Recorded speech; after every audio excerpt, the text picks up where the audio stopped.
aptaujas, un kur es pilnīgi piekrītu bijušai prezidentei, ka partijām ir jāveido sava vēlētāju bāze, un partijai nepieciešama sava programma, kas būtiski atšķirtos no patreiz valdošajā koalīcijā redzamā piedāvājuma.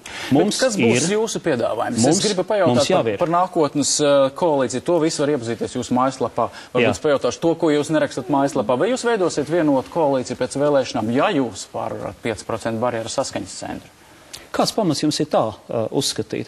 Un kāds pamats jums ir jautāt pirmām kārtām par Saskaņas centru, kaut gan mūsu dabiskie partneri būtu Vienotība, Zemnieku savienība un tā tālāk? Es jums jautāju par Saskaņas centru, tāpēc, ka jūs sakat, valdošie šobrīd viņus jūs kritizējat, Saskaņas centrs nav pievērsts, tāpēc tas ir ļoti loģiski. Es uz to, nē, šobrīd arī opozīcijā nav skaidras ideoloģijas, vismaz tādas, kas būtu vērstas uz ražošanas atjaunošanu un ražošanas nodrošināšanu. Premjers Valds Dombrovskis, jūsu partija nosauc par Saskaņas centra pilotu projektu. Man ir